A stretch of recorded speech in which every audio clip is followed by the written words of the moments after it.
We're now checking out 5 gilts. There's 2 hams and 3 crossbreds in this pen.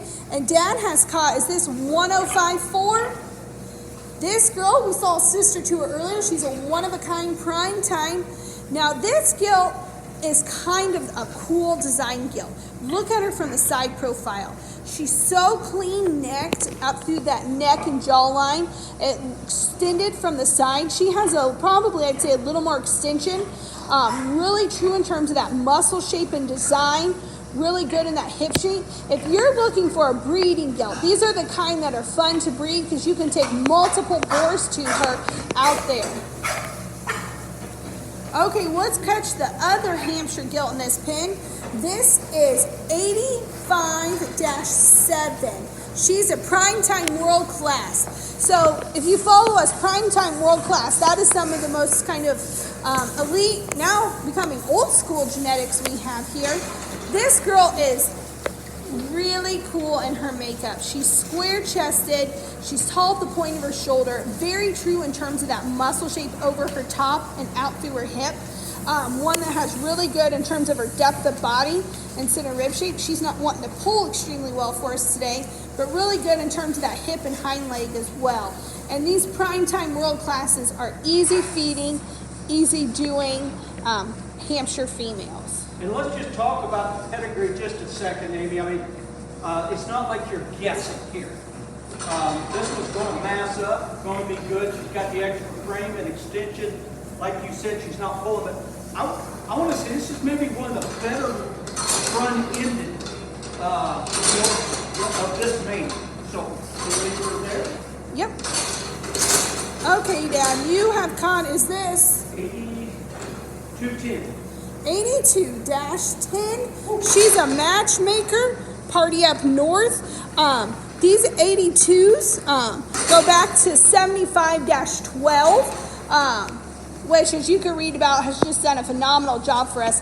I love this gilt. She is so cool marked with that black spot right on her top, and then she has that one black eye. This girl's extremely true in her muscle shape. If you're looking for that true shape and design, I know we kind of say it a lot, but down that top and out through her hip. She's very raw in that makeup, very square made at the ground, yet she still has center body dimension and that pliability of rib shape. Really attractive up through that front end. Here's another gilt. I think you could go breeding gilt or market gilt depending upon what you're looking for. So,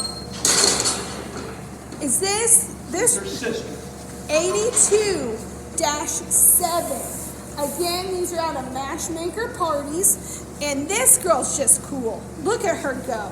She's kind of that combination gilt. She has that attractive look from the side. She's level top. She's square hip. She has center rib shape. She's wide chested. She's stout skulled. She's big hipped. This girl, I think, could just go all day long. That blue, she has such a pretty blue color to her too. I know that sounds silly, but you know, you want to do everything you can to stand out and make that impression to that judge. And also, if you're looking for breeding gilts, her mom is 75-12, so we had 3 of those girls who just, if you check out our sow herd, everybody kind of goes back to them. A lot of the boars we raise go back to her as well. It's also the mama tank who's on stud here. And so now we have this little red roan gilt. This is, I believe her ear notch is 89-10. Is that correct, Dad? That is correct. She's a bare necessity diamond. And this girl, she's being a little timid today, but she is really cool designed. She's another one of those really big topped, I'll go over here where you can see a little better, stout hip type of a gilt. She has a big old hip and hind leg laid in her. Really clean up through that front end.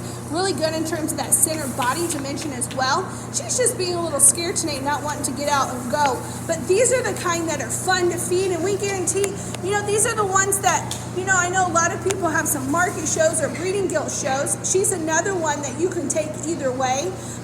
Going back to diamond, they can just get out and move. We bred her to bare necessity, a boar from Weimers. And, you know, they're known for adding muscle. So just a really good crossbred gilt here. to round things This out one has today. market gilt all over. She does have market gilt all over her. A really good set of gilts to end up our show.